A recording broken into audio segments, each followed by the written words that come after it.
కాపునాడు.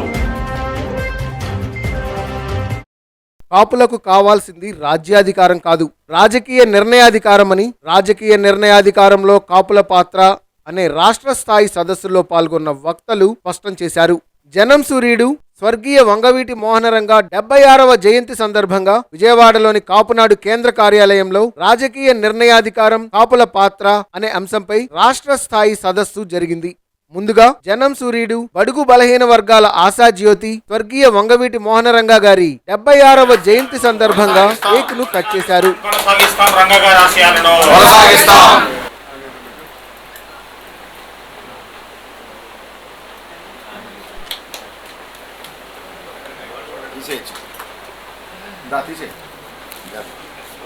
వంగవీటి మోహన్ రంగ గారిని నేనైతే చూసి ఉండలేదు. నేను విద్యార్థిగా ఉన్నప్పుడు ఆయన ఇక్కడ చేసేటువంటి కార్యక్రమాలు కానివ్వండి, ఆయన రాజకీయ ప్రస్థానం కానివ్వండి, చిన్న వయసులోనే కొంత తెలిసినటువంటి వయసులోనే ఉన్నాను. నేను ఇదే జిల్లాలో కీసర పక్కనే ఉండేటువంటి గడ్డేపల్లిలో చదువుకునేటువంటి సమయంలో 1983 ఎన్నికల ప్రచారంలో కూడా మమ్మల్ని చిన్నపిల్లలుగా ఉండేటువంటి మమ్మల్ని ఎన్నికల ప్రచారానికి అప్పుడు ఉపయోగించుకున్నారు చాలా పార్టీలకు సంబంధించినటువంటి వాళ్ళు. 85 ఎన్నికల్ని, అదేవిధంగా 89లో ఎన్నికలు, ఇవన్నీ కూడా ఆ ఎన్నికల గురించి పూర్తి స్థాయిలో తెలియకపోయినప్పటికీ కూడా రంగా గారి గురించి నేను విన్నాను. ఆ తర్వాత 88లో రంగా గారి దారుణ హత్య తర్వాత 89లో జరిగినటువంటి ఎన్నికల దగ్గర నుంచి దగ్గరగా ఎన్నికలను పరిశీలించేటువంటి, ఎన్నికలను అవగతం చేసుకునేటువంటి పరిస్థితులు అయితే ఉన్నాయి. ఈ రాష్ట్రంలో కేవలం 40 సంవత్సరాల వయసు వరకు బ్రతికి 40 తరాలకు సరిపోయేటువంటి కీర్తి ప్రతిష్టలు కలిగినటువంటి ఏకైక నాయకుడు వంగవీటి మోహన్. ఆయన కేవలం ఒక 3 సంవత్సరాలు మాత్రమే ఒక ఎమ్మెల్యేగా ఉన్నారు, రాజకీయ నాయకుడిగా ఉన్నారు. కానీ ఈ రాష్ట్రంలో ఏ రాజకీయ నాయకుడికి లేనటువంటి కీర్తి ప్రతిష్టలు ఆయన సంపాదించుకున్నారు. దీనికి కారణం ఏమిటి అని అంటే, అన్ని వర్గాల ప్రజలతో మమేకమై జీవించటం, ప్రజల కోసమే జీవించటం అనేటువంటిది రంగా గారి యొక్క ప్రత్యేకత. 88లో ఆయన హత్య కాపాడటానికి నేపథ్యాలు, కారణాలు ఇవనేక సందర్భాల్లో చాలామంది చర్చిస్తూ వస్తూనే ఉన్నారు. ఈ చర్చ కొనసాగుతూనే ఉంది. 89లో జరిగేటువంటి ఎన్నికల్లో అప్పుడు కాంగ్రెస్ పార్టీ ఆంధ్రప్రదేశ్, ఉమ్మడి ఆంధ్రప్రదేశ్ రాష్ట్రానికి వంగవీటి మోహన్ రంగా గారి మీ ముఖ్యమంత్రి అభ్యర్థిగా ప్రకటించేటువంటి ఆలోచనలతో ఉన్నటువంటి నేపథ్యంలో కాంగ్రెస్ పార్టీ వైపు నుంచి, అధిష్టానం వైపు నుంచి ఆ విధమైనటువంటి ఆలోచనలు జరుగుతున్నటువంటి సందర్భంలో 88లో జరిగినటువంటి ఈ దారుణమైనటువంటి హత్య. ఈ హత్య వెనక ఖచ్చితంగా రాజకీయ ప్రత్యర్థులు ఉంటారు. అదేవిధంగా స్వపక్షంలో ఉండేటువంటి వాళ్ళు కూడా తమకి ఏ విధమైనటువంటి భవిష్యత్తులో వచ్చేటువంటి ఈ పదవులకు సంబంధించినటువంటి విషయాల్లో రంగా గారు అడ్డు వస్తారనో, లేకపోతే ఆయన వాటిని తన్నుకొని వెళ్తారు, ఆ విధమైనటువంటి పదవులు అనేటువంటి ఆలోచనలతో ఉండి ఉండొచ్చేమో. ఏది ఏమైనప్పటికీ కూడా ఆ రోజున దారుణంగా ఆయన హత్య చేయటం, ఈ విషయంలో అన్ని వర్గాల ప్రజల నుంచి కూడా తీవ్రమైనటువంటి వ్యతిరేకతని అప్పుడుండేటువంటి ప్రభుత్వం ఎదుర్కోవడం. 89లో జరిగినటువంటి ఎన్నికల్లో తెలుగుదేశం పార్టీ ఓడిపోవటానికి అత్యంత ముఖ్యమైనటువంటి కారణాల్లో 88లో జరిగినటువంటి వంగవీటి మోహన్ రంగ గారి హత్య కూడా కారణమని మనం భావించవచ్చు. వంగవీటి మోహన్ రంగ గారి జీవిత చరిత్ర, ఆయన పని విధానం, ఆయన ప్రయాణం, ఆయన హత్యకు గురి కాబట్టం, ఇట్లాంటి చాలా విషయాల మీద అన్న కృష్ణాంజనేయులు గారు మాట్లాడారు. తర్వాత ఇక్కడ ఉన్న అందరికీ, పెద్దలందరికీ, ప్రముఖులందరికీ ఆ విషయాలన్నీ కూడా తెలుసు. నేను ఇప్పుడు ప్రత్యేకంగా ఆ చరిత్రలోకి నేను పోదలుచుకోలేదు. కాకపోతే ఒక అంశం ఏంటంటే, మనకి ఉన్న పర్సనాలిటీస్ చాలా తక్కువ మంది. మనకి ఒక పెద్ద పర్సనాలిటీగా ఎదిగినటువంటి వర్గాలు కాపు వర్గం నుంచి కానీ, బహుజన వర్గం నుంచి, దళిత వర్గం నుంచి ఎవరైతే అందరూ కలిసి పనిచేయాల్సిన అవసరం ఉందో, ఈ వర్గాల నుంచి ఉన్నటువంటి ప్రాతినిధ్యం, నాయకత్వం, వెలుగులోకి వచ్చినటువంటి పర్సనాలిటీస్ తక్కువ మంది. ఆ పర్సనాలిటీస్ని మనం ప్రొటెక్ట్ చేసుకోవటంలో, ప్రొజెక్ట్ చేసుకోవటంలో మనం వెనకబడుతున్నాం. మనం సామాజిక పరమైనటువంటి కొన్ని అంశాలకు పరిమితమై పనిచేస్తూ ఉన్నాం. కానీ వర్కింగ్ క్లాస్ మొత్తం మళ్ళీ మన సామాజిక వర్గాలే. వీళ్ళే వర్కింగ్ క్లాస్గా ఉండి అనేక రంగాల్లో పనిచేస్తూ ఉంటారు. వాళ్ళకి యూనియన్స్ ఉంటాయి. ఆ యూనియన్స్ ఎక్కడ కూడా మనం అనుకునేటువంటి సామాజిక ఉద్యమాలతో ముడిపడి లేదు, భాగస్వాములు కావటం లేదు. కొంచెం అది కూడా ఒక లోపం. కానీ రంగా గారు, థ్యాంక్ యూ.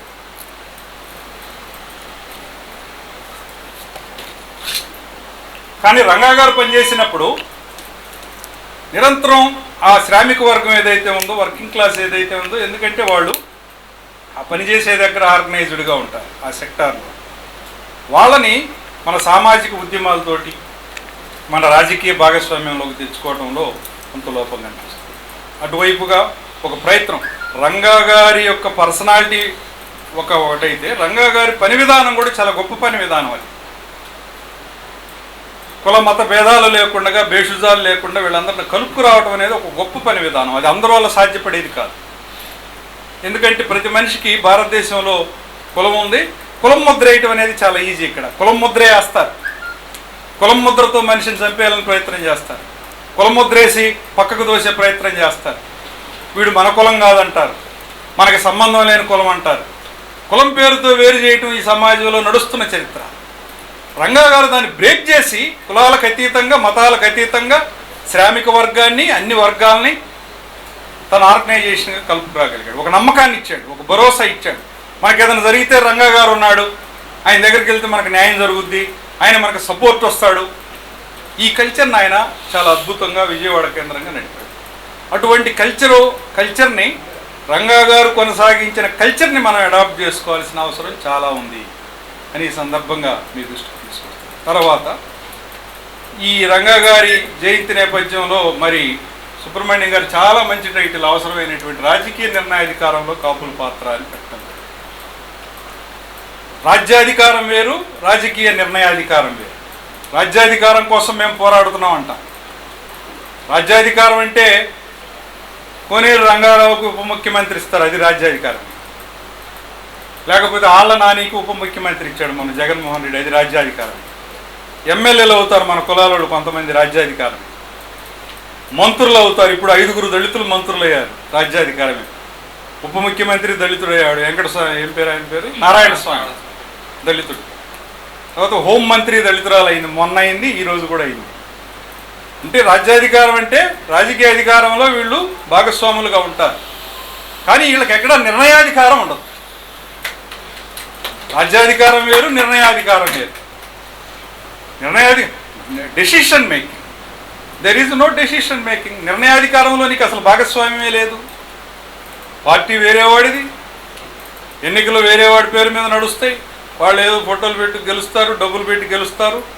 దానిలో కాపులు కావాలి, దళితులు కావాలి, గిరిజనులు కావాలి, అందరు కావాలి కాబట్టి కొన్ని పదవులు ఇచ్చి ఊరికి నడుపుతూ ఉంటారు.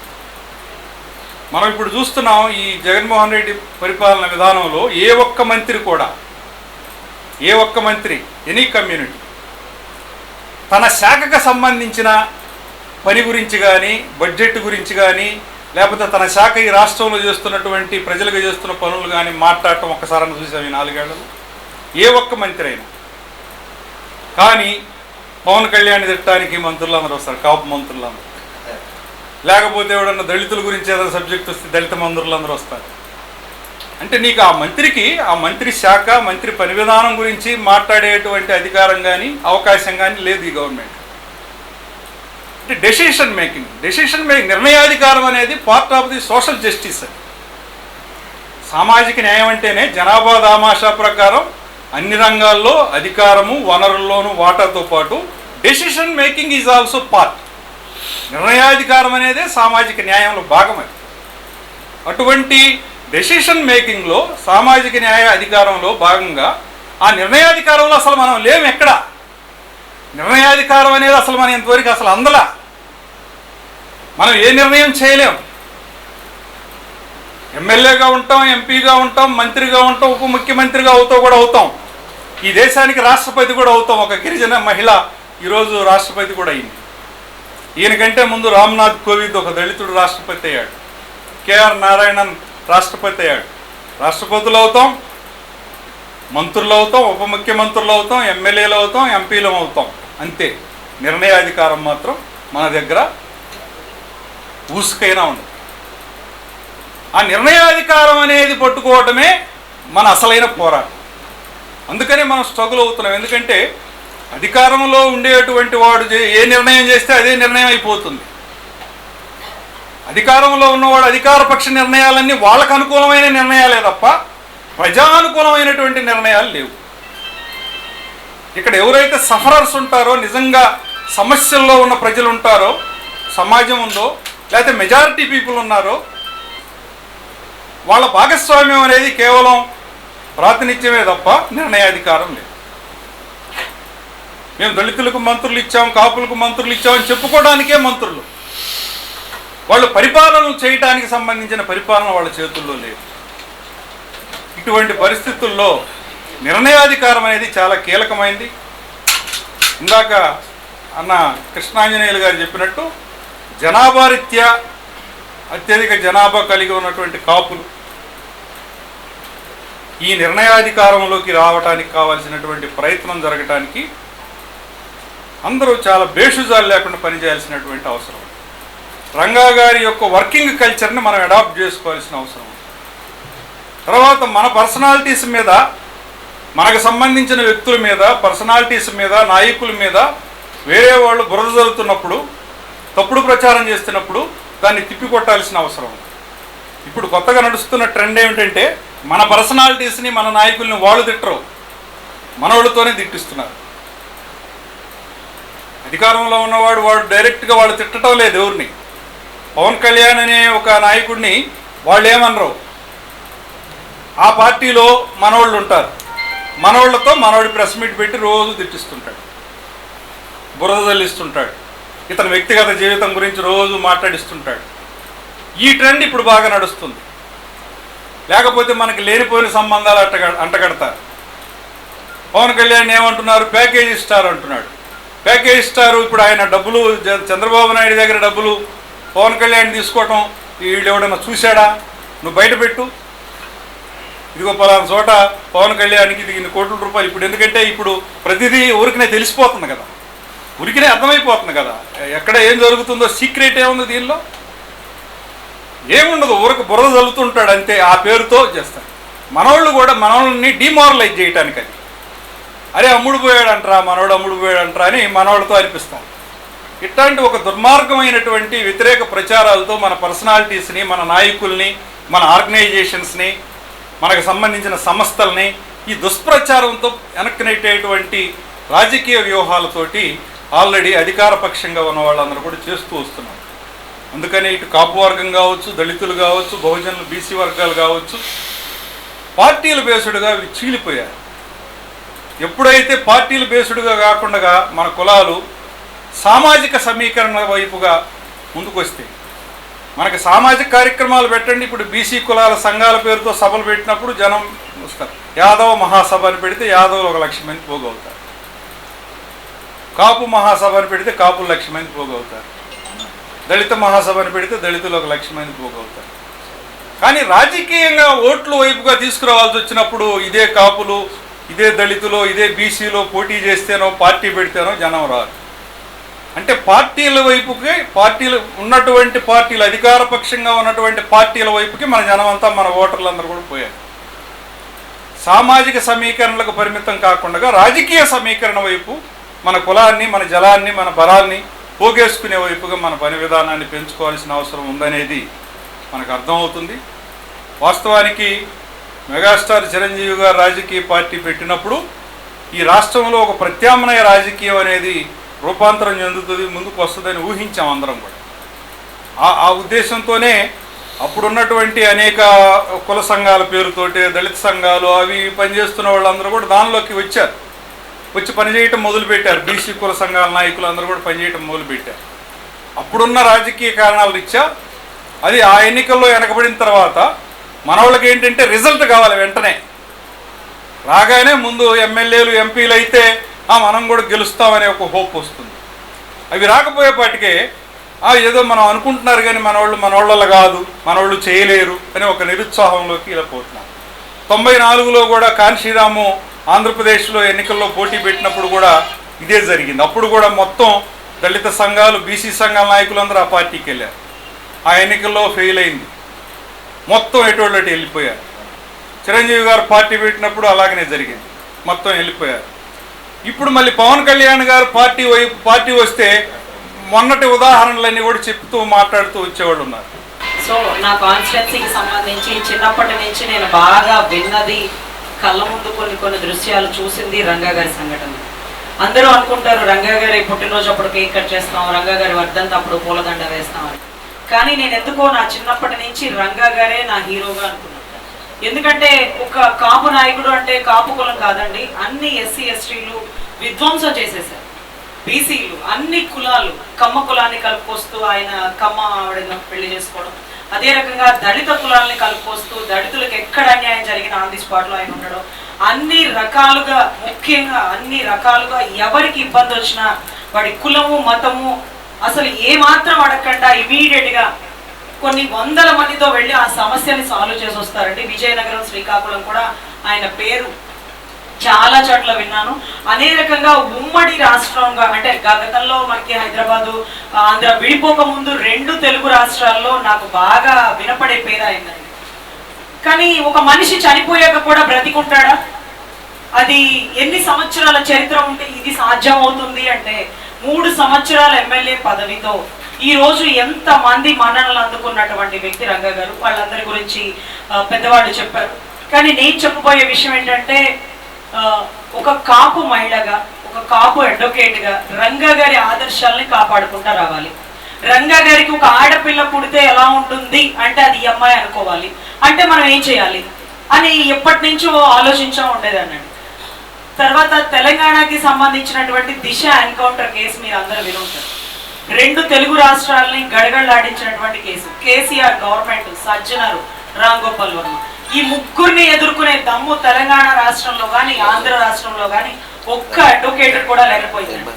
అటువంటి టైంలో తెలంగాణకి సంబంధించినటువంటి 4 బాధితులు అంటే ఎవరండి?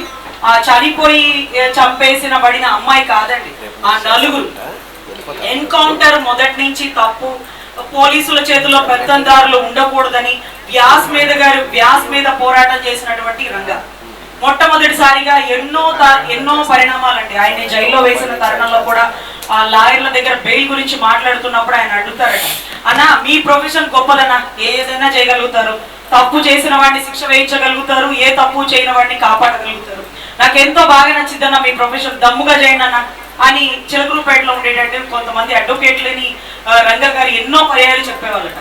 ఆ అడ్వకేట్లతో మాట్లాడినప్పుడల్లా అనేవాళ్ళు, రంగా గారు అందరితో పాటు లోపల కూర్చోండి సార్ అంటే, లేదు సార్ మా వాళ్ళందరూ బయట నుంచి ఉన్నారులే, మీరు ఎదురు ఉంటే బయటకే వచ్చి మాట్లాడండి అనేవాళ్ళట.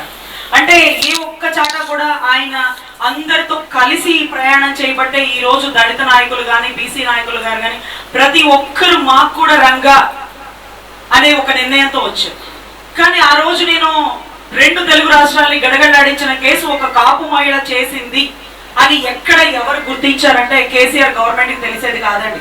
ఆంధ్ర నుంచి ఒక అమ్మాయి వచ్చి మారువేషంలో తెలంగాణలో కేసు చేసిపోతుంది, తెలిస్తే చంపేస్తారు కదా, ఏంటంత ధైర్యం అని.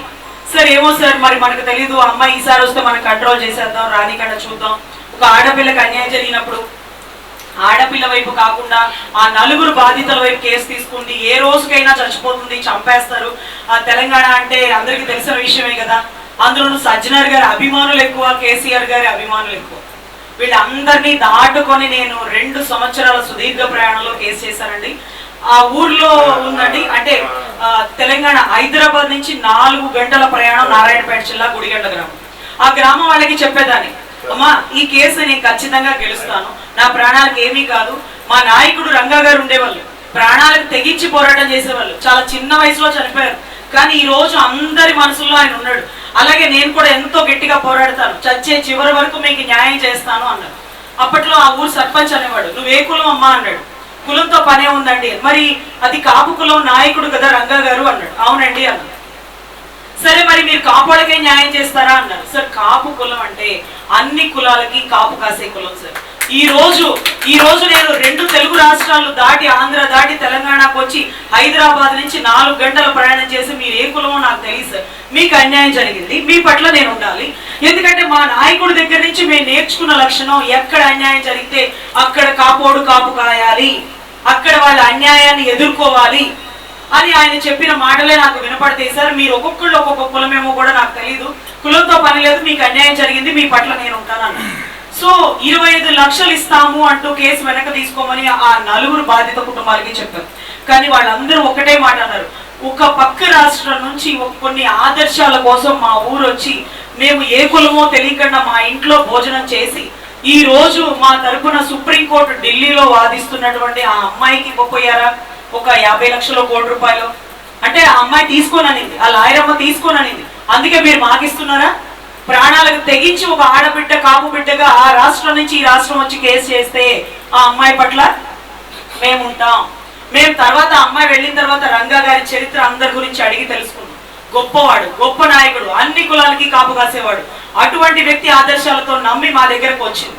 ఖచ్చితంగా ఈ అమ్మాయి పక్కన మేము ఉంటామని ఆ 4 కుటుంబాల్లో కీలకమైన 2 వ్యక్తుల్ని అతి కిరాతకంగా చంపబడినప్పటికీ మళ్ళీ కూడా నా కోసం పోరాటం చేశారండి. ఈ తర్వాత 2 సంవత్సరాలు, 2.5 సంవత్సరాల తర్వాత ఒక 1 year back Supreme Court MV Ramana chief justice గారి హయాంలో జడ్జిమెంట్ వచ్చింది. 10 మంది పోలీసులకి పనిష్మెంట్ వేయించారు. ఈ కళ చిలకలూరిపేటలో ఆయన ఒక అడ్వకేట్ ని కోరినటువంటి కళ.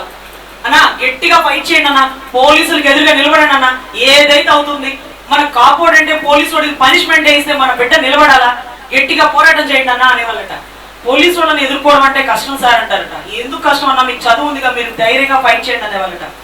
ఎప్పుడైతే లాయర్ గారు ఆ మాట చెప్పారో అప్పటికప్పుడు నాకు మనసులో కలిగింది, ఖచ్చితంగా ఒక తప్పు చేసిన పోలీసు వాడికి శిక్ష వేయించి నేను కాపు బిడ్డ అని నిలబెట్టుకోవాలి.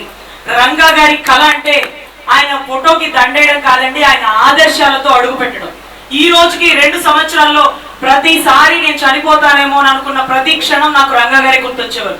సరే పోతే పోయాం, ఆయన కూడా చనిపోయారు. కొన్ని వందల మందికి గుర్తున్నాడు, కొన్ని లక్షల మంది అభిమానాలు పొందాడు. కానీ ఈ కేసు గెలిచే వరకు నేను బ్రతికుంటే ప్రపంచం మొత్తానికి కాపు బిడ్డని తెలుస్తుంది, రంగా గారి ఆదర్శాలని కాపాడిన వ్యక్తిగా నేను పేరు పొందొచ్చు. ఆ తర్వాత చనిపోయిన పర్లేదు, ఆయన విగ్రహం పక్కన నాకంటూ ఒక చిన్న విగ్రహం కడితే చాలు. రంగా గారి ఆదర్శాలతో పోలీసులకి ఎదురు పోరాటి దుర్మరణం కాబడినటువంటి లాయరు. ఈ ఒక్క దాని కోసం 3 సంవత్సరాలు ప్రాణాలకు తెగించి ఆ కేసు చేశానండి. తర్వాత 2 తెలుగు రాష్ట్రాల్లో గుర్తించకపోయినా రామ్ గోపాల్ వర్మ గారు గుర్తించారు. ఏంటంటే ఆయన ఒక సినిమా తీశాడండి, అది దిశ ఎన్కౌంటర్ మూవీ. నేను సెన్సార్ బోర్డుకి వెళ్ళి లెటర్ పెట్టాను, ఆ సినిమా రిలీజ్ చేయడానికి వీలు లేదండి అని. ఎవరు నా సినిమా ఆపేసింది, నా సినిమా ఆపేసిన మొగోడే లేడు అనుకుంటూ ఏ రోజు సెన్సార్ బోర్డుకి రాని వ్యక్తి 4-5 కార్లు వేసుకొని, అదిపోయే ఫార్చునర్ ఆడి కార్లు వేసుకొని వచ్చేసారు. వచ్చి సెన్సార్ బోర్డు ఐఏఎస్ కలెక్టర్ గారు బాలకృష్ణ గారు అప్పట్లో ఆయనకి చెప్తున్నారు, నేను అక్కడే కూర్చుని ఉన్నా, ఎవడు సార్ నా సినిమా ఆపేసిన మొగోడని. మొగోడు కదా సార్, ఆడది అన్నారు. వెనకలే నన్ను చూశారు, ఈ కళ ఎక్కడో కనపడుతుందే అన్నారు. అప్పుడు అడిగారు, ఈ అంటే కాపోడి బ్లడ్డే కాబట్టి ఇంత ఇదిగా నన్ను ఎదుర్కోగలిగావు, మీ అన్నకున్నటువంటి కళ నీకు ఉందిలే అమ్మాయి కనపడింది అని లిఫ్ట్ లో ఎక్కుతూ నన్ను అడిగిన ఒకే ఒక్క మాట, నీ కమ్యూనిటీ ఏంటి అని. దాందే ఉంది సార్ అని. లేదు లేదు, అదేదో గట్టి బలమైన కమ్యూనిటీ కావచ్చు, అందుకే నేను ఇంత ధైర్యంగా నన్ను ఎదుర్కొన్నావు. వచ్చింది ఆర్టీసీ బస్సులో, వెళ్ళేది ఫార్చునర్ కార్లో వెళ్తే ఏమవుతుంది అన్నాడు. సార్ ఈ వయసులో సంపాదించుకోవాల్సింది మంచి పేరు సార్, మేము పేరు కోసమే పోరాడతాం, డబ్బుదే ఉంది, వస్తే వస్తుంది పోతే పోతుంది, దాని గురించి ఏ ఆలోచన లేదు. సో ఖచ్చితంగా నటి కుమారికి ఎన్ని లక్షల కోట్లు నష్టం వచ్చినా నాకు అక్కర్లేదు. 4 బాధితుల పక్కన ఇది రేప్ జరిగిందని మీరు చూడలేదు, హత్య జరిగిందని మీరు చూడలేదు, వాళ్ళేమీ ఒప్పుకోలేదు, కోర్టులో కేసు జరగలేదు. అప్పుడే మీరు ఎలా నిర్ధారించేస్తారు? యథార్థ ఘటనలు తీసే రామ్ గోపాల్ వర్మకి మొట్టమొదటిగా ఎదురు దెబ్బ అంటూ అన్ని టీవీ ఛానల్లో, ఫిలిం నగర్ లో మారు మోగిపోయింది ఒక కాపు బిడ్డ గురించి. అది విజయవాడలో పుట్టి జన్మించి రాజా అంటే రంగా గారి ఆదర్శాలను తెలుసుకొని ఆ ఆదర్శాలని పాటిస్తూ ఈ రోజుకి ఎప్పటికీ చనిపోయే చివరి వరకు నీ ఆఖరి కోరిక ఏంటి అంటే ఒక జడ్జి అవ్వాలనో, ఒక ఎమ్మెల్యే అవ్వాలనో, 10 కోట్లు సంపాదించాలనో, గొప్పగా పేరు సంపాదించగలనో రాదు. ఎప్పటికీ రంగా గారి లాంటి గొప్ప చావు వస్తే చాలు అని మనస్ఫూర్తిగా దేవుడి ముందు కోరుకుంటానండి. అదే రకంగా ఈ రోజుకి ఎప్పటికీ నేను పోరాటం చేస్తుంది కాపులు అన్ని కులాలని కలుపుకొని వెళ్ళాలి, అన్ని కులాల్ని సమభాగంగా చూడాలి, రాజ్యాధికారం కాదు నిర్ణయాధికారం మనకి కలిగి ఉండాలి, ఏది తప్పు ఏది ఒప్పు అని చెప్పే అధికారం లేకుండా డమ్మీ ఆర్టిస్ట్ లాగా డబ్బింగ్ ఆర్టిస్టులు వేరేలాగా. ఈ రోజు ఒక దళిత మహిళకు అన్యాయం జరిగిందండి. కొండేపిలో అతి కిరాతకంగా ట్రాక్టర్ పెట్టి తొక్కించేశారు. మహా టీవీ న్యూస్ డిబేట్ లో నేను కూర్చున్నాను. అన్యాయంగా ఆడపిల్లలు ఇలా చేస్తారా, ఎదురు తిరిగి మాట్లాడితే తొక్కిచ్చేస్తారా, తప్పుడు కేసులు వేస్తారా, రోడ్లు పగలు కొట్టించేస్తారా, ఇళ్ల మీద దాడి చేస్తారా అంటూ నేను డిబేట్ లో చెప్పాను. చెప్పిన వెంటనే ఒక దళిత మహిళని ఇంత కిరాతకంగా చేశారు, ఆ బిడ్డ కన్నీటి పర్యంతం అవుతున్న వీడియో నేను చూశాను. వెంటనే మనసు తరుక్కుపోయిందండి. గుంటూరు నుంచి మళ్ళీ నేను ఆర్టీసీ బస్సులో ఒంగోలుకి వెళ్ళిపోయానండి. ఒంగోలుకి వెళ్ళిపోయి ఆ కుటుంబానికి సంబంధించిన అందరినీ హాస్పిటల్లో ఏదైతే పోస్ట్ మార్టం దగ్గర ఇంక్వెస్ట్ రిపోర్ట్ చేశాను, అదే రకంగా ఆ కుటుంబానికి ఆర్థిక సహాయం అందాలి, కలెక్టర్ దగ్గర అర్జీ పెట్టాను. ఆ బిడ్డ కన్నీళ్లు తుడిచాను. ఏమో మరి ఒక దళితులకు అన్యాయం జరిగిందంటే మా కాపోడి సిద్ధాంతం ఖచ్చితంగా మనం అక్కడ ఉండాలమ్మా అని అర్ధరాత్రులు నిద్రలో తలుపు తట్టినట్టుగా నేను ఒక్కదాన్నే ఒంటరిగా అక్కడికి వెళ్ళి నేను అడిగిన మాట, అయ్యా ఎర్రగొండపాలెంలో చొక్కాలిప్పుకొని తిరిగినావు కదయ్యా, మీ దళితులకు అన్యాయం జరిగింది అని. ఈ రోజు మీ దళిత బిడ్డ నడి రోడ్డు మీద ట్రాక్టర్తో తొక్కబడింది, మరి ఏమయ్యా నువ్వు రాలేదు? అదే రకంగా దళిత హోమ్ మినిస్టర్ అమ్మ నీకు ఆడవాళ్ళకి పదవిస్తే అదిరిపోయే చీరలు కట్టి జ్యువెలరీ వేసుకోవడం కాదు, పేరుకు పెత్తనం ఇస్తే తలంతా కొరిగిందని మీకు ఒక అధికారం ఇచ్చినప్పుడు దాన్ని సమయంగా వాడేనమ్మా. మీ దళిత బిడ్డే మీరుండాలి, మీరు నిలబడాలి అంటే సార్ చెప్పినట్టుగా రాజ్యాధికారం అయితే ఉంది కానీ నిర్ణయాధికారం లేదు. కనీసం అడుగు పెట్టలేకపోయారు. వాళ్ళకి బాధ ఉండొచ్చేమో మా దళిత బిడ్డను అలా చేస్తుందని, కానీ మీరు అక్కడికి వెళ్ళడానికి వీల్లేదు, మేము చెప్పిందే చేయాలి, మీరు పెయిడ్ ఆర్టిస్టులు అంటూ ఈ రోజు ఒక కులానికి సంబంధించి అధికారం ఇచ్చినా ఏ మాత్రం చేయలేని దౌర్భాగ్య స్థితిలో తీసుకొచ్చినటువంటి రాజకీయ ప్రభుత్వాలు నశించాలి. ఖచ్చితంగా నిర్ణయాధికారం ఉండాలి. కాపోడికి పెత్తనం ఇస్తే ఖచ్చితంగా సరే అన్ని కులాలకి కాపు కాస్తాం, దాంట్లో ఎటువంటి డౌట్ లేదు. అందరం రంగా గారి ఆదర్శాలకే పోతాం, పోతే పోయేదే ఉంది బానిస సంఖ్యలు తప్ప అని పోరాటం ఖచ్చితంగా చేస్తాం. ఖచ్చితంగా ఈ విషయంలో అన్ని కులాలు ఒక్కటై కాపులందరూ ఐక్యతగా ఉండి ఒకే ఒక్క అవకాశం మనకు వచ్చినప్పుడు బీసీలను, ఎస్సీలను, దళితులని ఇంకోటి కాదు అన్ని కులాలు, కమ్మ కులం కూడా మనతో కలిసి వెళ్తుంది. ఎందుకంటే అన్నదమ్ములు చావు కొడతారు, బామ్మరుదులు బతుకు కొడతారు.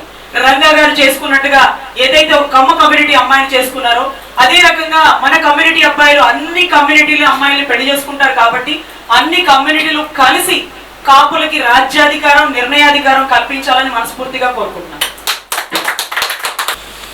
రాజకీయాలు చేయాలంటే మొట్టమొదట మనం ఏ పార్టీలో ఉన్నాం, నిర్ణయం తీసుకోవాలంటే వాళ్ళ అనుకూలంగా ఉన్నాయా లేవా. స్వాతంత్రం వచ్చింది కానీ ఇప్పటి వరకు రాజకీయాల్లో సేమ్ కమ్యూనిటీ ఎంతమందిని ప్రోత్సహించి ఎంతమందిని పైకి తీసుకొచ్చారు అనేది ఒక పాయింట్. రెండో విషయం ఏంటంటే సిద్ధాంతపరంగా ఎక్కువ కమ్యూనిటీ ఉన్న 30% ఉన్న కాపు కమ్యూనిటీ మిగతా కులాలతో ఎందుకు రాజ్యాధికారం చేపట్టలేకపోతుంది? నాయకత్వ లోపమా లేదంటే ఒక ప్రణాళికబద్ధమైన లోపమా? ఇక్కడ మనం చర్చించుకోవాల్సిన అవసరం ఉంది. ఇదే ప్లాట్ఫారం మీద 2008-2009లో దళితులతో రాజ్యాధికారం అని చెప్పి ఈ పక్కన ఉన్న సుబ్రహ్మణ్యం గారు మేము ఒక 7 సంవత్సరాల పాటు ఒక మీటింగ్లు ఎన్నో ప్లాట్ఫారాల మీద చర్చించాము. ఇక్కడ చర్చించి డిస్కషన్లలో రాజకీయ నాయకులు అయిపోయారు. ఈరోజు పెద్ద పెద్ద సంస్థలు పెట్టుకున్నారు, రకరకాల ప్లాట్ఫారాల మీద రాజకీయ నాయకులు ఎదిగారు. అలా ఉదాహరణ ఎక్కడో తీసుకోవాల్సల్లా ఇక్కడ నిర్ణయాధికారం తీసుకున్న వాళ్ళే పెద్ద నాయకులు అయ్యారు. దీన్ని ఆదర్శం తీసుకోవాలి.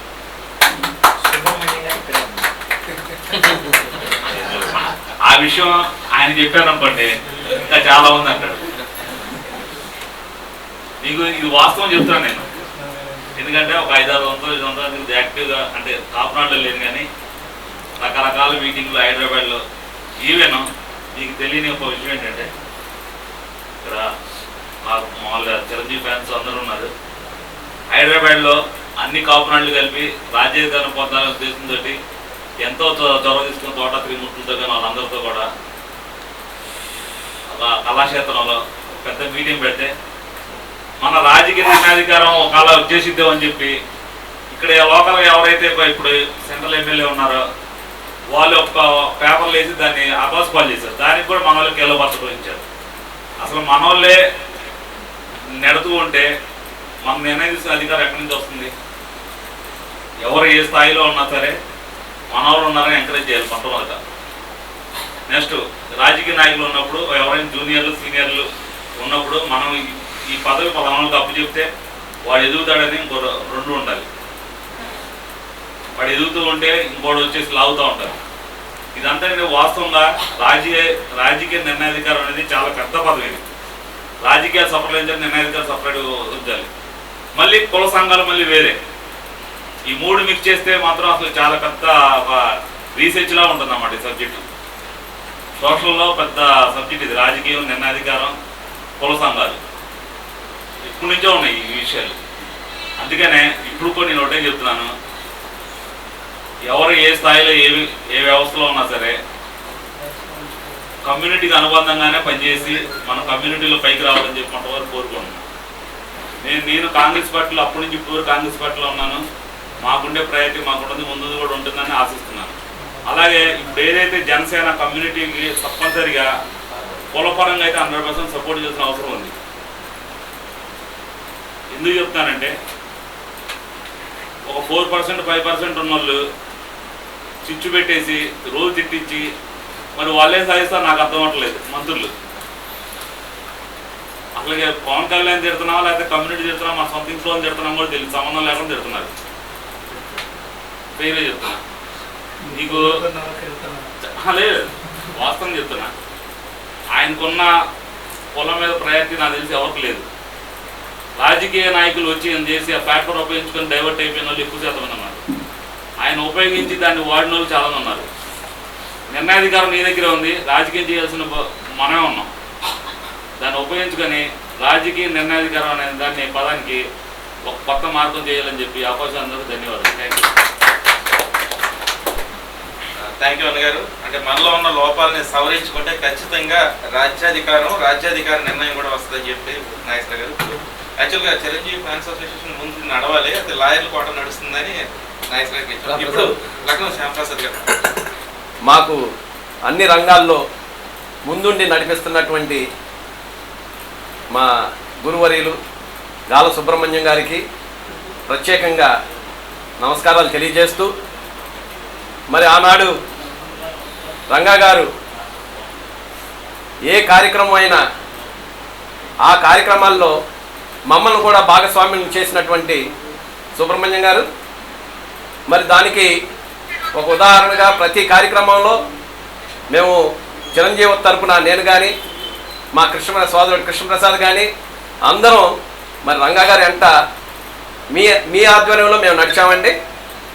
దాంట్లో ఒక ఉదాహరణ, మరి ఇంకా 2 గంటల్లో ఆయన మరణం, ఆయన హత్య గావించబడతారని చెప్పి మాకందరికీ తెలిసి మేము ఆనాడు మరి కాపు కాశాం.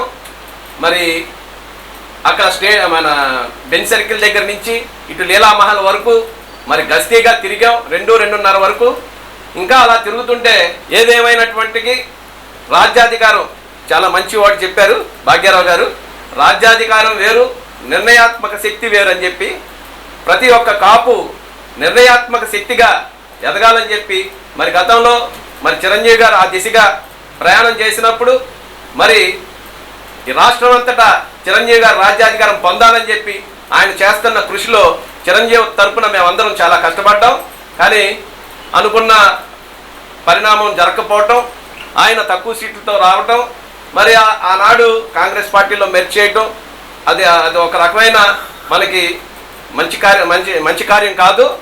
దాన్ని భర్తీ చేయడానికి మరి ఏదైతే రంగా గారి స్ఫూర్తిని, రంగా గారు అన్ని కులాలని కలుపుకొని ఎంత పెద్దటి ఉద్యమాన్ని నడిపి ఒక అందరి మన్ననలను ఎలా పొందారో మరి అదే స్ఫూర్తితో మరి ఈరోజు జనసేనాని కూడా ముందుకు నడుస్తున్నాడు. ఆయనకి కూడా కాపులు మరి మాలాంటి బీసీలని అందరినీ మరి జనసేన పార్టీ పవన్ కళ్యాణ్ గారు మరి అందరినీ కలుపుకొని రాజ్యాధికార దిశగా వెళ్ళడమే కాకుండా నిర్ణయాత్మక శక్తిగా కూడా ఎదగాలని చెప్పేసి మనస్ఫూర్తిగా కోరుకుంటూ నాకు ఈ అవకాశం ఇచ్చిన పెద్దలు సుబ్రహ్మణ్యం గారికి హృదయపూర్వక ధన్యవాదాలు తెలియజేస్తూ సెలవు తీసుకుంటున్నాను. జోహార్ వంగవీటి మోహన రంగా, జోహార్ వంగవీటి మోహన రంగా. అప్పుడు వంగవీటి మోహన్ రంగ గారి వెంట ఎలా అయితే నడిచామో ఇప్పుడు పవన్ కళ్యాణ్ గారి వెంట కూడా అలాగే నడుస్తున్నాం. ఖచ్చితంగా మేము అనుకున్న పాటలో ముందుకు వెళ్తామని చెప్పారు. ధన్యవాదాలు సార్. ఇప్పుడు 2 మాటలు చెప్తానంటారు. ముందుగా ఎవరు మన గాల సుబ్రహ్మణ్యం గారు అందరికీ నాయకుడు, ఇక్కడ అధినాయకుడు, సంధానకర్త సార్. ఇక్కడ ముందుగా అంతమంది ఫ్రెండ్సే కాబట్టి పెట్టే కదా మనం మాట్లాడుకున్నది సబ్జెక్ట్ కాదు. ముందుకెళ్ళిన సదస్సులు ఎందుకు పెట్టాం, లిమిటెడ్గా ఎందుకు పెట్టాం అంటే ఇవాళ ఈ సదస్సులో భాగ్యరావు ఒక బ్రహ్మాండమైన ఆలోచన విధానాన్ని రేకెత్తాడు. మనలో మీ అందరికి కూడా ఒక ఆలోచన కలిగింది ఈ సదస్సు రావటం వల్ల. ఇది మీరందరూ ఇంచుమించు బయట ప్రపంచానికి వెళ్తే అలాగే 10 మందిలో 20 మందిలో ప్రభావితం చేసే నాయకులే మీరంతా. మా సూర్యబాబు కూడా ఏం తక్కువ కాదు. అలాగా ప్రతివాడు 10 మంది ప్రభావితం చేసే సబ్జెక్ట్ ముందు మనకేంటంటే ఫస్ట్ సబ్జెక్ట్ మీద అవగాహన కావాలి. అవగాహన లేకుండా మనం బయటికి వెళ్ళి ఏం మాట్లాడతాం, ఏ నిర్ణయాధికారం సాధిస్తాం. అందుకనే నేనేం చెప్తానంటే మాకు రంగా గారు చాలా మాటలు చెప్పాడు. ఆయనతో చదవటం వల్ల చాలా భాష నేర్చుకుంది.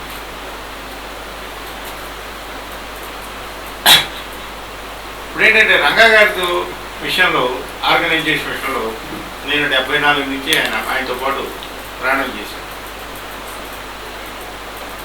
మీరందరూ రంగా గారిని ఒకే కోణంలో చూస్తారు, ఒకే రకమైన చూస్తారు. నేను రెండో కోణం నుంచి ఆలోచిస్తుంటాను రంగా గారి విషయం. రంగా గారు అంటే రంగా గారు దీనికి ముందు ఒక మాట చెప్పేవాడు, రాజకీయం నేర్చుకోవాలంటే మహాభారతం సినిమా చూడాలి. అందుకని నా రంగా గారు మహాభారతం, రామానంద సాగర్ మహాభారతం టీవీలో వచ్చేటప్పుడు ఆ గంట పాటు మొత్తం ఇంటర్వ్యూస్ కానీ పనులు కానీ అన్నీ బంద్ చేసి టీవీలో రూమ్ లాక్ చేసుకొని టీవీ చూస్తూ కూర్చున్నాడు మహాభారతం సీరియల్. ఆయన ఏంటంటే ఆ గంట మీకు ఏంటి అంత ఇదిగా ఉంటారంటే ఆయన ఒకటే ఉన్నాడు, రాజకీయం నేర్చుకోవాలంటే మహాభారతం చూడాలి, భాష నేర్చుకోవాలంటే మాయాబజార్ సినిమా చూడాలి. మాయాబజార్లో ఎలాంటి భాష ఉంది మీకు? అలాగే రాజకీయం ఆడాలంటే చదరంగం ఆడాలి. ఈ 3గా నేర్చుకోగలిగితే రాజకీయాల్లో మనం సక్సెస్ అవుతాం అని చెప్పి ఈ 3 ఆయన రంగా గారు చేసి చూశాడు చేయబట్టి వాళ్ళు అంత సక్సెస్ అయ్యాడు. కాకపోతే ఇక్కడ ఒక విషయం జరుగుతుంది ఏంటంటే ఎన్టీ రామారావు ఏ కులం చెప్పండి? చంద్రబాబు నాయుడుది, జగన్మోహన్ రెడ్డిది. కానీ రంగా గారి దగ్గరికి వచ్చేసరికి రంగా గారి కులం కాపు కులం అంటే మిగతా వర్గాలు ఊరుకుంటున్నాయా? రంగా గారు అందరివాడు, రంగా గారు అందరివాడు, వాళ్ళు అందరివాడు కాదు. దీని మీద ఒక చర్చ పెట్టుకోండి మీరు.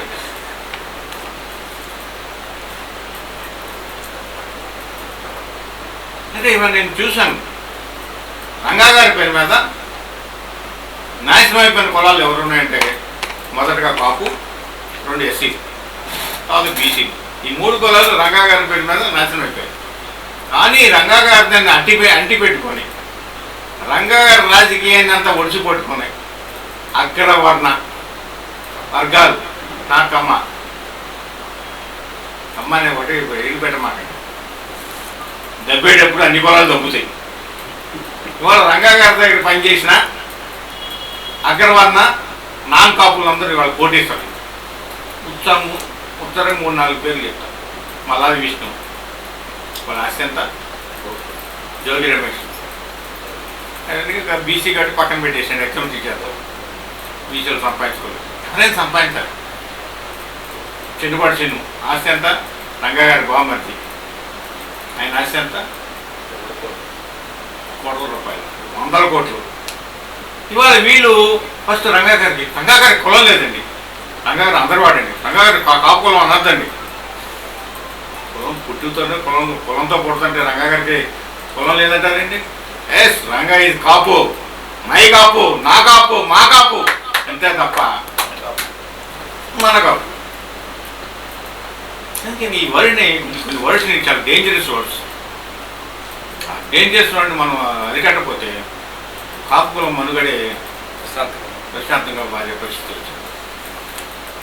ఆలోచించండి, అందరివాడు అందరివాడు ఎందుకు కావాలి? రంగాగారు ఒకటే అందరివాడు, రంగాగారు కులం లేదు, కానీ వాళ్ళు సంపాదించుకోవడానికి రంగాగారు అందరివాడు కావాలి. కాబట్టి ఎన్నో ప్రయోగాలు చేసాం, ఎన్నో. ఈ సందులో నుంచి ఇందాక వైపు నాగేశ్వరరావు చెప్పినట్టు నువ్వు చిన్నోడే, ఒక 10-30 మంది ఎమ్మెల్యేలే మా సందులో నుంచి ఈ ఆర్గనైజేషన్ బేస్ చేసుకొని అరుగుల మీద కూర్చున్నాడు. అందుకని మా చిన్నగారికి చెప్తుంటా, అరుగు మీద కూర్చోండి ఎమ్మెల్యేలు అవుతారు. 10 మంది ఎమ్మెల్యే లేరు. కోనే రంగారావుతో స్టార్ట్ అయినది. కోనే రంగారావు, జగన్మోహన్ రామారావు, కన్నా లక్ష్మణ, పేరు బోర్డు ఉంది, నాగార్జున రెడ్డి పేర్లు ఉన్నాయి లైన్గా. చెత్తని మేము క్వాలిటీ ఇక్కడికి వచ్చాయంటే వాడు వాళ్ళు ఎంతో కొంత ఎక్కడి ఉండాలి. మా వినయ్ కుమార్ అవుతాడు అనుకున్నాం, కానీ ఆయన అవుతూ మధ్యలో బ్రేక్ పడింది. మా రాములు అంటారు ఎమ్మెల్యే కాకపోయినా మంచి పదవిలో అంబటి సుబ్బారావు గారు. అంబటి సుబ్బారావు మంచి పదవి, మామూలు పదవి అది. వాళ్ళ విజయబాబు ఆయనకి ఇలా. కాబట్టి దీని ఏంటంటే మనం ఈ సదస్సుల్ని రెగ్యులర్గా హాజరవటం నేర్చుకోండి, సబ్జెక్ట్ నేర్చుకోండి. వాళ్ళు భాగ్యరావు మాట్లాడిన మాటలు నాకే మైండ్లోకి కొద్దిగా రీల్ అయ్యి, ఈ మాటల మీద మీరు బయటకు వెళ్తే ఏం మాట్లాడగలుగుతారు? ఎంతో కొంత ఇది. అందుకని ఈ సదస్సుల్ని మన దీన్ని తక్కువ మంది ఉన్నారు, 5 ఉన్నారు, 10 మంది ఉన్నారు, 20 మంది ఉన్నారు కాదు. ఇదేంటంటే మనం మెదడుని మజ్జిగ చిలికేయడానికి, జ్యూస్ చేయడానికి పనికి వస్తుంది. కాబట్టి దీని మీద పాజిటివ్గా ఆలోచించండి, నెగిటివ్గా ఆలోచించమాకండి. అయితే రంగా గారి గురించి చెప్పేంత స్థాయి ఉన్నా ఆయన గురించి మాట్లాడితే నా కళ్ళమ్మ నీళ్ళు చూపిస్తుంది. మీరు మాట్లాడితే నా కళ్ళమ్మ నీళ్ళు వస్తున్నాయి ఒక్కొక్కరు మాట్లాడుతుంది. ఎందుకంటే వాస్తవాలు చూశాను కాబట్టి. అంటే రంగా గారు ఎలాగైతే ఒక ఎమ్మెల్యే ఉండి తిండికే ఇచ్చాడు, నిద్రకే ఇచ్చాడు. నిద్ర ఉండేది కాదు, తిండికి ఉండేది. ఒకసారి లాస్ట్లో ఆఖరిలో సబ్జైలుకి వెళ్ళిపోతాడు. సబ్జైలుకి వెళ్ళిపోయే ముందు లాస్ట్ మాకు ఫోన్ చేశాడు, ఎక్కడ ఉన్నావు? విజయవాడ. గుంటూరు రా అన్నాడు. గుంటూరు వెళ్ళాను. రమణ దగ్గరికి వెళ్ళాను. రమణ దగ్గర గుంటూరు రమణ అంటే మా ఆర్కని దగ్గర రమణ దగ్గరికి వెళ్ళాను. రమణ దగ్గరికి వెళ్తే రమణ అన్నయ్య ఫోన్ చేశాడు, పద అన్నాడు. ఎక్కడికి వెళ్ళి ఎక్కడ రమ్మన్నాడు కూడా తెలియదు మాట. అంటే అందరినీ అలాగా అంత కాన్షియస్గా ఉంటాడు అన్నమాట. అయితే నగరపాలెం పోలీస్ స్టేషన్ పక్క సందులో ఉంటున్నాం. పోలీస్ స్టేషన్ అయితే ఇక్కడ సరౌండ్ అవుతున్నాడు ఏంటని మేము ఫ్రెండ్గా ఇదేగా తక్కువ బండి వేసుకొని వచ్చాడు. స్పోర్ట్ లాంటిది ఎవరు ఎక్కించుకొచ్చారు. విషయం ఏంటంటే ఎక్కించుకున్నది వచ్చినంత కమ్మ రంగా గారు అండర్గా ఉన్నంత కమ్మ శిల్లలో నడిచింది. చంపింది ఎవరు? రంగా గారిని. కమ్మ అంటే నువ్వు ఊరుకోను. రంగా గారిని చంపింది ప్రభుత్వం. ప్రభుత్వంలో రకరకాల మనుషులు కుట్రతో రంగా గారిని ప్రభుత్వం చంపింది తప్ప ఆ రోజు రంగా గారు డల్లాటప్ప కాళ్ళకి దొరికేవాడు కాదు. ఎందుకంటే ఆ రోజు మధ్యాహ్నం సాయంకాలం గౌతమ్ కుమార్ అని ఎస్పీ వచ్చి రంగా నీ సెక్యూరిటీ నా చేయి దాటిపోయింది, నీ ఏర్పాటు నువ్వు చేసుకోమని చెప్పినా ఆయన ఇంకా మనం ఉండవని నిర్ణయాల్లోకి వెళ్ళిపోయాడు. ఎందుకంటే రంగా గారు ఒక ఇది నమ్ముతాడు, ఇండియన్ ఎక్స్ప్రెస్లో వారఫలాలు దినఫలాలు నమ్ముతాడు. డిసెంబర్ 10వ తారీఖు రంగా గారు ఎమ్మెల్యే కూడా అసలు ఆయన వెనకాల డైనింగ్ రూమ్ టేబుల్ మీద నేను, ఆయన, ఇంకొక సోమనాథ్ గారిని హైదరాబాద్ ఆ ముగ్గురు కూర్చొని ఇండియన్ ఎక్స్ప్రెస్ చూస్తూ దినఫలాలు వారఫలాలు చూస్తూ డిసెంబర్ దాటితే జనవరిలో కానీ మనం సంక్రాంతి దాటగలిగితే సంక్రాంతి దాటితే మనకు చావు లేదు, ఈలోపు మనం జాగ్రత్త పడాలి అని అన్నాడు. కానీ డిసెంబర్ 26 చనిపోయింది. ఆయన ఆ పరిస్థితుల్లో ఈ నగరపాలెం పోలీస్ స్టేషన్ అయితే వచ్చాం. నగరపాలెం పోలీస్ స్టేషన్ వచ్చినాక సరే హీరో హోండా ఒక గోల్డ్ కలర్ బండి ఉండేది, ఈ బాగుండేది. ముగ్గురు ఎక్కాం, రంగా గారు, నేను, రమణ, ముగ్గురు బండి ఎక్కాం. కన్నా దగ్గరికి పోనీ అన్నట్టు. అప్పటికి ఎంత అయింది, 3:30-4 అవుతుంది. వెళ్ళి కన్నా వస్తున్నట్టు కూడా తెలియదు. కన్నా వెళ్ళి తలుపు కొడితే కన్నా ఉన్నాడు ఇంట్లో, తలుపు తీసేది. రంగా గారు ఏమల్లా కన్నా తింటారు కదా మనం పెట్టు అని నిజంగా ఇచ్చా. ఏమన్నాయంటే భోజనాలు అయిపోయిందంటే కొద్దిగా పప్పు మిగిలిందంటే పని వాళ్ళకి పెడతాను కదా మనం, 12 నిమిషాలు మిగిలిపోతే అన్నం తీసుకెళ్ళాలి.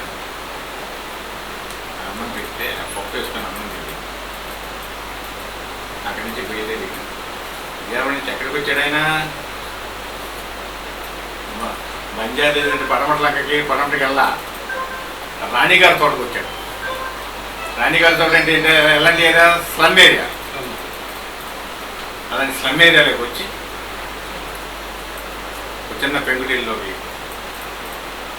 వెళ్ళాడు ఆయన. మేము కోర్టుకు వచ్చేసి అప్పటికే ఒక ప్రోగ్రాము టౌన్లో వచ్చేసాం. అందరు కోర్టు దగ్గర రండి, ఎవరికి తెలియకుండా ఎవరికి గ్రూపులుగా రండి అన్నారు. అందరూ కోర్టు దగ్గరికి వస్తున్నారు. ఈలోపు మేము కోర్టుకు వచ్చి అన్ని ఏర్పాటు చేసుకున్నాం. మెట్లు రంగా గారి కోర్టు ఫస్ట్ 5th కోర్టు వెళ్ళాలి. 5th కోర్టుకి వెళ్ళాలంటే లోపలికి వచ్చి పైకి ఫస్ట్ ఫ్లోర్ ఎక్కాలి. ఇంపార్టెంట్ అందరూ ఏం చేశామంటే ఇద్దరు ముగ్గురు కలిపి మెట్ల మీద ఈ సైడ్ పట్టుకుని ఎక్కుతాం కదా, దాన్ని పట్టుకొని ఖాళీగా నుంచున్నాం. కొద్ది పైకి వెళ్ళే వాళ్ళకి వచ్చేవాళ్ళకి రంగా గారు వచ్చారు. కోర్టు క్రాఫ్ రైట్ క్రాఫ్ అయితే లెఫ్ట్కి తీసాడు, లెఫ్ట్ క్రాఫ్ రైట్కి తీసాడు. తీసి ఇక్కడ దాకా బటన్స్ పెట్టి షర్ట్ పైన కోట్ వేసాడు, బ్లాక్ కోట్ లాయర్ లాగా వేసి మెట్ల మీదకి పరిగెత్తి వచ్చాడు. వచ్చి ఒక మెట్టు ఎక్కుతుంటే అడుగో రంగా అన్నారు పోలీసు వాడు. అప్పుడు పోలీసు వాడు ఒక 20-30 మంది అన్నారు క్యాచ్ చేయడానికి. రంగారు పైకి ఎక్కగానే మెట్టు ఒక్కొక్క మెట్టు మీద మేము కవర్ చేసుకుంటూ పోలీసు వాడు పరిగెత్తుంటే వాళ్ళు రానికుండా రంగారు మెట్లు ఎక్కుతున్నాడు. ఆయన మెట్లు ఎక్కే జనాభా ఎక్కడ ఒక్కొక్కరు యాడ్ అయిపోయాం. ఆయన పూర్తి దగ్గరికి వెళ్ళేసరికి మేము ఒక 50 మంది అయ్యాం, పోలీసు వాళ్ళు 20 మంది అయ్యాం. తక్కువ వచ్చి కోర్టులో కోర్టుకు వచ్చి లోపలికి వచ్చి ఉంచున్నాడు. అంతే ఎమ్మెల్యే లాయరు కోర్టు సరళ చేస్తాం మేము అని చెప్పి పెట్టాడు. ఈలోపు కబురు ఎన్కౌంటర్ చేయాలి రంగా గారిని కోర్టుకి వెళ్ళేలోపు స్కిప్ చేయండి అన్న. ఇది ముందే రంగా గారి బస్సు పెట్టాడు, అందుకని అందరిని కోర్టు దగ్గర రమ్మన్నారు. సరే రంగా గారితో పాటు ఇక్కడికి వెళ్ళాలి, లోపలికి వెళ్ళడానికి తోడు కావాల్సి వచ్చింది. అంటే రంగా గారితో చావడానికి ఒక మనిషి కావాల్సి వచ్చింది ఇక్కడ. సరే కోర్టులో కేసులు వాయిదాలు ఎవరైనా వారెంట్లు పెండింగ్ ఉన్నవాడు ఉన్నారా అని అడిగారు. అని అడిగితే ఎవరు కాదు, మాటలు చెప్పడానికి బాగుంటారు కదా, ఎవరి కాళ్ళు లేదు నాకు పని ఉందండి, రేపు మా అమ్మాయికి ఉన్నది, మా అబ్బాయి అండి, ఏదో పని ఉందని చెప్పి ఫస్ట్ నుంచి మేము ఒక కమిట్మెంట్ పెరిగాం. చిన్నప్పటి నుంచి నాకు ఒక వారెంట్ ఉంది అని మా లాయర్ వచ్చి చెప్పాడు. సుబ్రహ్మణ్యం నీకు వారెంట్ ఉందన్నా. సరే నన్ను సరెండర్ చేశాను. రంగా గారితో పాటు సరెండర్ అయ్యాను. మా ఇద్దరికి బీడీ చేశారు. కానీ హెరాస్మెంట్ కదా, బయటకు వచ్చి బీడీ చేశారు, జీబీ ఎక్కించారు. మాకు సెక్యూరిటీగా అప్పుడు ఎవరు నుంచున్నారు వెనకాల? కన్నా లెఫ్ట్ జీపు, పోలీస్ జీప్ పట్టుకొని వెళ్ళాడుతున్నాడు. జీపు ఇలా నడుస్తుంటే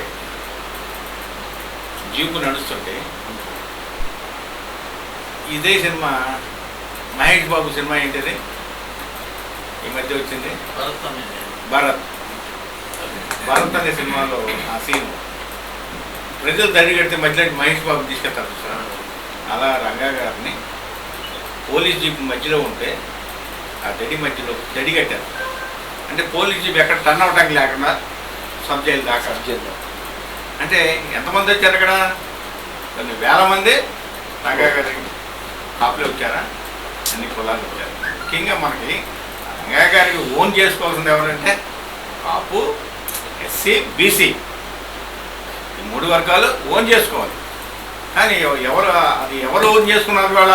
రంగా గారి శ్రమ, రంగా గారి సావుని, ఆయన ప్రాణత్యాగాన్ని ఎవరు ఉపయోగించుకున్నారు? అగ్రవర్ణ. దీన్ని ఎంతమంది గుర్తిస్తున్నారు?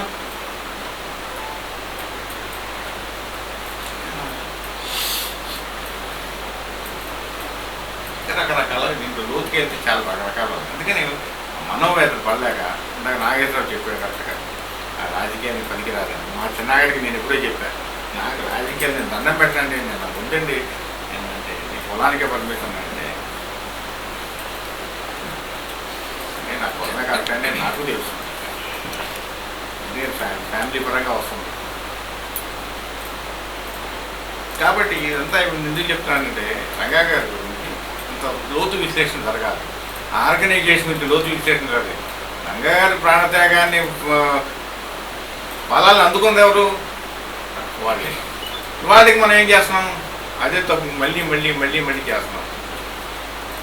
కాబట్టి దీన్ని కొంచెం మార్పు రావాలి. ఇలాంటి సదస్సులకి మీరందరూ హాజరవ్వాలి. ఈసారి వచ్చేటప్పుడు మీతో పాటు పర్సనాలిటీ తీసుకురండి, నేర్చుకోండి. 10 మందిని ప్రభావితం చేయగల సబ్జెక్టులు వినండి. ఇవాళ భాగ్యరావు గారు చెప్పినట్టు, కృష్ణాంజలి గారు చెప్పినట్టు, ఇంకో ఆయన ఉన్నాడు మంచి విశ్లేషణ చెప్పాల్సిన మన మూర్తి నగేష్ గారు.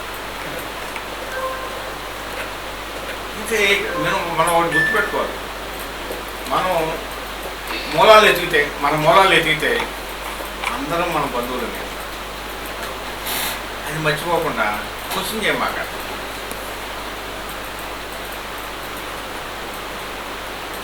క్వశ్చన్ చేయకుండా మనం అందరం ఒకటే అని మాట్లాడు. వ్యూహాలు నేర్చుకోండి. వ్యూహాల ప్రకారం పనిచేస్తే డెఫినెట్గా మనం సాధిస్తాం. అదే వ్యూహంలో చూస్తాం. పవన్ కళ్యాణ్ వచ్చాడు కాబట్టి మంచి అయినా చెడైనా, పిలిచినా పిలవకపోయినా, చెప్పినా చెప్పకపోయినా మనం అందరం ఇట్లా పవన్ కళ్యాణ్ నాయకత్వంలో పిలుపు ఎలాగుంటే అలాగా మనం పనిచేయడానికి నేర్చుకోవాలి. నేను పెద్ద పర్సనాలిటీ ఈ రాష్ట్రంలో, నాకెంత మటుకు పిలుపు లేదు. నా పర్సనాలిటీ పవన్ కళ్యాణ్ పిలవలేదు కాబట్టి యాడెబ్బో అని అనొచ్చు. కాన్సెప్ట్ అది కాదు. ఇక్కడ మనకు కావాల్సింది అల్టిమేట్ గోల్ రాజ్యాధికారంలో రాజకీయ నిర్ణయాధికారం ఈ వర్గాలు కావాలి. దానికి సరిపడగల పర్సనాలిటీ ప్రస్తుతం పవన్ కళ్యాణ్. కాబట్టి రాజకీయ నిర్ణయాధికారం కోసం పవన్ కళ్యాణ్ మనం సమర్థించాలి. అందుకని పవన్ కళ్యాణ్ అర్జెంటుగా పొలముద్ర వేసి కాపాడు చెప్పి అన్నారు. జగన్మోహన్ రెడ్డి ఫీలింగ్ చేయట్లేదా? పవన్ చంద్రబాబు నాయుడు ఎందుకు నాశనం అయిపోయాడు? ఓవర్గా కులం చూపించాడు. బాబు కుల ఫీలింగ్ ఉండాలి. అతి మోతాదు మించకూడదు. మోతాదు మించింది కాబట్టి చంద్రబాబు నాయుడు నాశనం అయిపోయాడు. నేను ఒకసారి ఒక కాపునాడు మ్యాగజైన్లో కూడా రాశాను. కాళ్ళు గోల్డ్ తీసే పెళ్ళిళ్ళు కాళ్ళు గోల్డ్ తీస్తారు చూసారా? ఈ విజయవాడలో కళ్యాణ మండపాలన్నీ ఎవరి ఎక్కువ శాతం చౌదరీసి. కాళ్ళు గోల్డ్ తీసే కాంట్రాక్ట్ కూడా కమ్మడది. దానికి 5,000 కాళ్ళు గోల్డ్ తీస్తే 5,000. మంగళి అతను పిలుస్తారు, అటు చేయిస్తాడు 500. సరే 500 అనుకున్నాను, మరీ బాగోదు కాబట్టి 4,500. ఇలాంటి ఇక్కడి నుంచి నష్టం జరిగింది. టీడీపీ పతనానికి కారణం.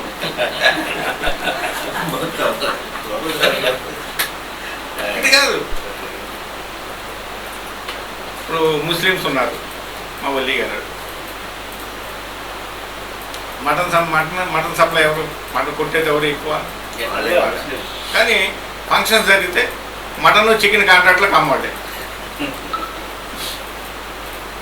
చిన్నగారికి బాగా తెలుసు. తెలుగుదేశం మీటింగ్ చికెన్ సప్లై చేసి కమ్మడి వాడు పెద్ద పెద్ద బిల్డింగ్లు కట్టాడు కోటీసులు అయితే. ఎవడు లేడు, ఎవడు పని ఎవడు బతకూడదు ఇక్కడ. ఇలాంటి ఉదాహరణ ఎందుకు చెప్పవచ్చు మనం? మా రాజగోపాల్ ఆఫీస్ రాత్రి మా విశ్వనాథ్ గారు ఉన్నాడు, ఎంతో సేవ చేశాడు. కానీ రాజగోపాల్ వల్ల ఎంతమంది బేకార్లు అయిపోయారు తెలుసా మీకు? ఆయన నమ్ముకొని కొన్ని వందల మంది అక్కడ పనిచేశారు. అందరిని వదిలేసి పారిపోయాడు. ఆయన వల్ల ఉపయోగపడింది ఎవరంటే మళ్ళీ అదే సామాజిక వర్గం. ఎందుకంటే వీళ్ళు ఆలోచన దాని మాటల. ఇవాళ జగన్మోహన్ రెడ్డి వచ్చేట అంతటాలనే కాపులు ఎక్కడున్నారు, ఎస్సీలు ఎక్కడున్నారు, బీసీలు ఎక్కడున్నారు ఎదుగుతున్నారు. కానీ మనం అందరం సపోర్ట్గా ఉండాలని చెప్పి మనం అందరం సపోర్ట్గా నుంచుంటే మళ్ళీ దీంట్లోంచి కొంతమంది కొత్త కమ్మలు వచ్చారు. టీడీపీకి మంచి 30 వచ్చేసింది, మళ్ళీ మనమే ఇంకొకరితో మనకు పని లేదు, మళ్ళీ మనం దెబ్బేద్దామని చెప్పి మళ్ళీ ఒక కొత్త వర్షం బిగిన్ చేశారు. పవన్ కళ్యాణ్ ఒకసారి ముఖ్యమంత్రి నాకు అని ఎప్పుడైతే అన్నాడో మళ్ళీ అందరూ అన్ని బుధాలు సరి చేసుకున్నారు. అంటే వాస్తవాలు కొన్ని మనం మాట్లాడుకోవాలి. కాబట్టి ఏంటంటే ఇది ఒకటి గుర్తుపెట్టుకోండి, తెలుగుదేశం వాళ్ళు మహేష్ గారు ఉన్నారు, తెలుగుదేశం గారు కానీ చెప్తున్నా. వైజాగ్ సంఘటన పవన్ కళ్యాణ్ వైజాగ్ సంఘటన, వైజాగ్ ఎయిర్పోర్ట్లో దిగి కారెక్కి రోడ్డు మీదకి వచ్చింది ఎమ్మటే లోపల జరిగిన సంఘటనలు చాలా దారుణమైన సంఘటనలు. మోన్సన్ తీసేసి పోలీసులు కారులో ఎక్కారు. పవన్ కళ్యాణ్ నుంచుంటే ఇరిటేషన్ అయిపోయాడు, తట్టుకోలేకపోయాడు. అక్కడి నుంచి రూమ్కి వస్తే తెల్లారు గంటకి నిద్ర పనిలా నాగబాబుని అరెస్ట్ చేశారు. పవన్ గంటకి తలుపులు కొట్టారు పోలీసులు వచ్చి. ఆ రోజు జనసేన కానీ వీరమహిళలు కానీ రోడ్డు మీద 3,000 మంది పోలీసులు చుట్టూ హోటల్ చుట్టూ కాపు కాస్తే 30,000 మంది జన సైనికులు కానీ మహిళలు కానీ పిల్లల్ని ఎత్తుకొని అర్థంగా రోడ్డు హోటల్ బయట కాపాకి వచ్చాయి. తిరగ పవన్ కళ్యాణ్ ఒక పిలిపిస్తే ఆ రోజు 3,000 మంది పోలీసులు చంపేసేవాడు. అలా జరిగితే ఏమైందంటే ఆంధ్ర రాష్ట్రంలో అంతర్గతం వచ్చేది. అంటే ప్రజాస్వామ్యాన్ని పవన్ కళ్యాణ్ ఓపికతో కాపాడాడు. అదే రోజు పవన్ కళ్యాణ్ తిరగబడితే అక్కడి నుంచి వచ్చిన నోవాటైల్లో మాట్లాడిన తర్వాత పవన్ కళ్యాణ్ చెప్పు చూపించాడంటే ఆ ఇరిటేషన్ కారణం కడుపు మండిపోయింది. ఆ రోజు నుంచి చూడండి మీరు, మెట్లకట్లా జగన్మోహన్ రెడ్డి కింద దిగుతున్నాడు, పవన్ కళ్యాణ్ చంద్రబాబు నాయుడు ఎస్కలేటర్ మీద పైకి ఎక్కుతున్నాడు. ఇది బ్రేక్ చేయాలి. ఇది ఎవరు బ్రేక్ చేయాలి? మళ్ళీ కమ్మ సామాజిక వర్గం. అందుకని ఇది మనం జాగ్రత్తగా పెద్ద ప్రయోగశాల ఇవ్వాలి. అలా రేపు 2024లో జరగబోయే ఎలక్షన్స్ కొత్త ప్రయోగం. ఆ ప్రయోగాన్ని సక్సెస్ చేసి మళ్ళీ తిరిగి ఈ ప్రభుత్వాన్ని కింద దించి పవన్ కళ్యాణ్ ఎవరినైతే సపోర్ట్ చేస్తారో ప్రభుత్వాన్ని మనం తీసుకురావాలి. ఆయన ఎక్కుతాడా, చంద్రబాబు నాయుడు ఎక్కుతాడా, లోకేష్ ఎక్కుతాడనేది మనకు అనవసరం. కాకపోతే ఏంటంటే ఈసారి గతంలో లాగా ఉండదని చెప్పి నా అభిప్రాయం, నా ఫీలింగ్ కూడా. ఎందుకంటే ఇవాళ పరిస్థితులు మారుతాయి. ఇవాళ నేనేం చేస్తాను, నా కొడుకు భవిష్యత్తు కోసం నేను దేనైనా తాకట్టు పెట్టేస్తాను, దేనికైనా తలగా ఉంచుతాను. అలాగే రేపు లోకేష్ భవిష్యత్తు కోసం చంద్రబాబు నాయుడు పవన్ కళ్యాణ్తో చాలా జాగ్రత్తగా ఉంటాడు. దాంట్లో మీకు ఏం డౌట్ వద్దు. అవసరానికి పవన్ కళ్యాణ్ ముఖ్యమంత్రి చేసినా లోకేష్ని బతికించుకుంటాడని నా ఫీలింగ్. కాబట్టి మనం జాగ్రత్తగా పనిచేస్తూ రేపు ఇలాంటి సదస్సులకి ఇంకా రావాలని, దీని మీద ఒక మనకి మేధో మదనం జరగాలని. Please subscribe our channel